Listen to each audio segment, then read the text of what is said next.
Welcome learners to GATE notebook channel. इस वीडियो में मैं आपको बहुत ही इम्पॉर्टेंट जर्नी बताने वाली हूँ अपने लाइफ की, जिसमें कि मैं गेट लेक्चरर से पहले बैंक एस्पिरेंट थी।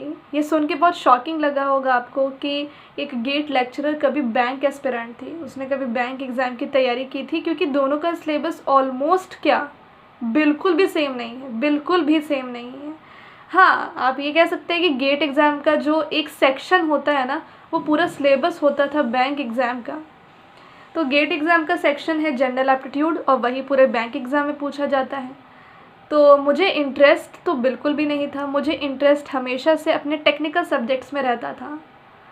बट होता है ना कि हाँ, बैंक एग्ज़ाम में अच्छा, मतलब कि फैमिली वाले ऐसा सोचते हैं कि अगर आप बैंक एग्ज़ाम में आपकी नौकरी लग जाती है, काफ़ी आसानी से लग जाती है, काफ़ी मतलब कि लाइफ सिक्योर है, एक बार बैंक में लग गया तो, है ना, सरकारी जॉब, कुछ इस तरीके से। तो मुझे बोला गया था कि मतलब कि बैंक की तैयारी करो आप। और ये चीज़ मैं कब से फॉलो कर रही थी मैं आपको बता दूँ। I had no interest in banking portion, but third year से ही हमारे कान में ये बात डाल दी गई थी कि you should prepare for bank exam, है ना। और डालने वाले तो कौन होते, रिलेटिव्स होते हैं, फिर कुछ सीनियर्स को देख करके भी आप मोटिवेट हो जाते हो, और कुछ फ्रेंड्स को देख करके मोटिवेट हो जाते हैं।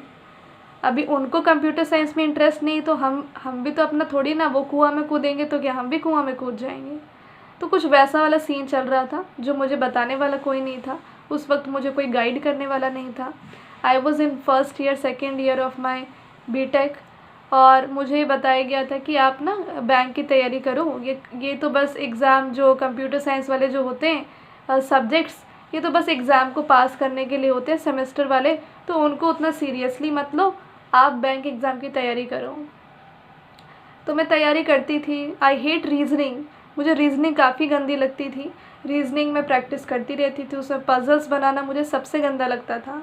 बाकी सिलॉक्स वगैरह तो कितना आसान था, बट पज़ल्स बनाने में पूरा टाइम 1 घंटा निकल जाता था जब टेस्ट सीरीज़ देने बैठते थे। तो समझ लो क्या ही मार्क्स आते होंगे, है ना।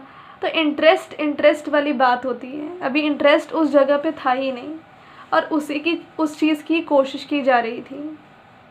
तो पता है मैंने ये वीडियो क्यों क्रिएट किया, क्योंकि जो मेरे साथ हुआ ना, हो सकता है कि वो आपके साथ भी हो रहा हो सकता है कि आप भी अपने टेक्निकल सब्जेक्ट को छोड़ करके, इंटरेस्ट होते हुए भी आप अपने नॉन टेक्निकल सब्जेक्ट के लिए ट्राई कर रहे होगे, जहाँ पे आपको सक्सेस उतनी नहीं मिल पा रही होगी। और अगर मिल भी पा रही है तो फिर मैं आपको यही कहूँगी कि यार फिर क्यों बीटेक किया, जब आपको बैंक एग्ज़ाम ही देना था तो बीकॉम कर लेते हैं ना। फिर बीटेक क्यों किया। बीटेक एक बहुत ही प्रोफेशनल डिग्री होती है, ग्रेजुएशन में इसको सबसे टॉप मोस्ट लेवल का डिग्री माना जाता है। और वो ऐवे ही नहीं किया जाता कि यार बैंक एग्ज़ाम की तैयारी करने के लिए तुमने बीटेक कर लिया। क्या ऐसे बहुत सारे लोग हैं जिन्होंने बीटेक करके बैंक एग्ज़ाम में गए हैं, और उन्हें IBPS SOIT ऑफिसर के लिए उन्होंने प्रिपरेशन की थी। तो वो सही है यार, बीटेक के लेवल के हिसाब से वो अगर आप पोस्ट के लिए अप्लाई करो, दैट इज़ गुड, जिसमें टेक्निकल पोर्शन होता है। मतलब मेरे कहने का मतलब ये कि जो चीज़ पढ़ रहे हो उसको इम्प्लीमेंट करना बहुत ज़रूरी है। अभी मैंने पढ़ लिया कि डिवाइड एंड कॉन्क्वेर एल्गोरिदम क्या होते हैं, पर मैं उसको इम्प्लीमेंट नहीं कर पा रही हूँ। मैंने उसका डेफिनेशन पढ़ लिया कि वो प्रॉब्लम को सब प्रॉब्लम्स में डिवाइड करता है, जहाँ पे सारे सब प्रॉब्लम्स इंडिपेंडेंट होते हैं, है ना। डिवाइड करता है प्रॉब्लम को, फिर कंबाइन करता है, फिर कॉन्क्वेर करता है।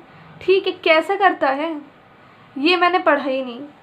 तो समझ रहे हो आप कि मैंने बीटेक कर ली, मैं उसको इम्प्लीमेंट नहीं कर पाई, मुझे उस टाइप की जॉब नहीं मिली। मैंने पढ़ा कुछ और, जॉब किसी और चीज़ की मिल रही है। क्या है, क्या आप अपनी लाइफ को इतना कॉम्प्लिकेटेड क्यों बनाना है। It should be relatable. जैसे कंसेप्ट्स रिलेटेबल होने चाहिए, वैसे लाइफ भी रिलेटेबल होनी चाहिए। कि आपने 4 साल कहीं और गुजारे और नेक्स्ट के 4 साल किसी और एग्ज़ाम की प्रिपरेशन करने में निकाल रहे हो, जो आपने पढ़ा ही नहीं है। वो फालतू का ओवरहेड क्यों लेना। तो मैं आपको गलत नहीं कह रही हूँ, मैं कह रही हूँ कि आपको जो गाइडेंस देने वाले हैं उनको कंसीडर कीजिए, बट एक पॉइंट तक उसको छोड़ना भी ज़रूरी है, क्योंकि वहाँ पे आपका इंटरेस्ट ओवरराइड नहीं होना चाहिए। You should not override your interest by listening to others thought. आपको अपने इंटरेस्ट को इग्नोर नहीं करना है, दूसरों की बातों को सुन करके कि हाँ तू ये कर ले, तू वो कर ले, तू ये कर ले, और आपका इंटरेस्ट कहीं और ही है। तो whatever your interest, if your interest after doing BTech is bank, go for bank. क्योंकि अब तो बीटेक कर ली, अब दोबारा 4 साल पीछे जा कर के तो कुछ नहीं कर सकते हैं। But after doing BTech, if your interest is still BTech, then go for bank exam. ये गलत होगा, ये गलत होगा कि आपका इंटरेस्ट कहीं और है और आप कहीं और जा रहे हो। सो ये सारी चीज़ें कब डिसाइड की जाती हैं? व्हेन शुड यू डिसाइड कि आपको क्या करना है? You should decide it after 10th class. 10th class के बाद एक मोड आता है जहाँ पे बच्चे को डिसाइड करना पड़ता है कि वो आगे क्या बनना चाहता है। 11th क्लास में उसको डिसाइड करना पड़ता है कि उसको मैथ्स लेना है, कंप्यूटर साइंस लेना है, बायो लेना है, हिंदी लेना है, क्या लेना है। क्योंकि फ़िज़िक्स, केमिस्ट्री और इंग्लिश तो मैंडेटरी पोर्शन है। या तो बच्चा मैथ्स कंप्यूटर साइंस लेता है, या तो बच्चा मैथ्स बायोलॉजी लेता है, या तो बायोलॉजी हिंदी लेता है, या तो कंप्यूटर साइंस हिंदी लेता है। और कोई पोर्शन तो आता नहीं है ना। मैथमेटिक्स तो होती ही होती है। तो मेरे कहने का मतलब ये है कि अगर आपको जो चीज़, जैसे कि अगर आपको कंप्यूटर साइंस में इंटरेस्ट है तो आप 11th 12th में कंप्यूटर साइंस ले लीजिए, पर उसको आगे बढ़ाइए ना। कंप्यूटर साइंस आपने लिया तो you should take it further. BTech करो कंप्यूटर साइंस से, फिर सॉफ्टवेयर जॉब्स लो, या फिर बीटेक करो मैकेनिकल से, इलेक्ट्रिकल से, जो भी है। But if you have interest in banking exam, then go for BCom after 12th। If you have interest in becoming doctor तो you can go for biology, like so on. मतलब ये बताने वाली चीज़ नहीं है, बट ये छोटी छोटी चीज़ें हैं ना, लाइफ में बहुत बड़ा इम्पैक्ट क्रिएट कर देती है। तो वही मैं बता रही हूँ कि मेरे कितने साल बर्बाद हो गए।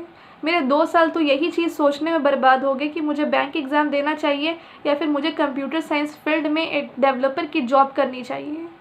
तो ये चीज़ें काफ़ी माइंड को डिस्ट्रैक्ट कर देती हैं।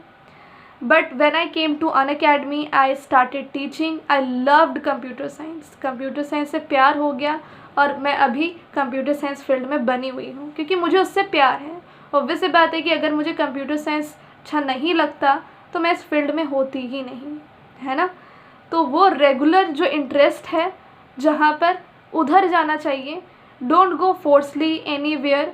ना तो अपने पेरेंट्स के फोर्स में आइए कभी, ना तो अपने रिलेटिव्स के फोर्स में आइए। हाँ, फोर्स में पता कब आता है इंसान, जब उसको खुद नहीं पता होता कि उसका इंटरेस्ट कहाँ है, तब फोर्स में आता है। And that was my condition, क्योंकि मुझे पता नहीं चल रहा था कि मेरा क्या है interest. But when I started teaching, I felt कि हाँ यार, तब लगता था कि यार बीटेक के टाइम पे एक मजबूरी लगती थी कि पढ़ना और निकालना एग्ज़ाम, पढ़ना ही निकालना एग्ज़ाम। एक डर बना रहता था कि हाँ भाई वो मतलब कुछ प्रॉब्लम ना हो जाए, है ना, सारे सब्जेक्ट्स पास तो कम से कम हो जाएं। तो वैसा वाला हाल था, तो वो करना ही करना था। बट व्हेन इट कम्स कि हमें कुछ करना है, अच्छे से करना है, तो कुछ अच्छा सा करना है, तो उसमें आपका इंटरेस्ट कहाँ पे आ रहा है? क्या आप अच्छे से कर पा रहे हो? क्या आप कंप्यूटर साइंस अच्छे से कर पा रहे हो कि बैंक अच्छे से कर पा रहे हो? That is the question.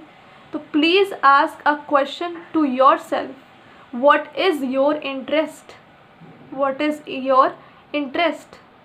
क्योंकि ये क्वेश्चन आपको लाइफ में सेव करेगा, आपके टाइम को, आपके करियर को सेव करेगा और आपको सेव करेगा। नहीं तो ये आपको ले डूबेगा, बहुत ही ज़्यादा ले डूबेगा। तो इस क्वेश्चन का आंसर आपको खुद से पूछना है कि what you want to be yourself. Okay, thank you so much. मिलते हैं अगले वीडियो में। इस तरीके से गाइडेंस वीडियो में आपको अपलोड करके देती रहूँगी और एजुकेशनल वीडियो तो मिलती ही हैं आपको। Thank you so much. Please subscribe this YouTube channel now and like this video. Please give your feedback also कि आपको इस टाइप के वीडियोज़ अच्छे लग रहे हैं, तो अपकमिंग वीडियोज़ भी डालेंगे।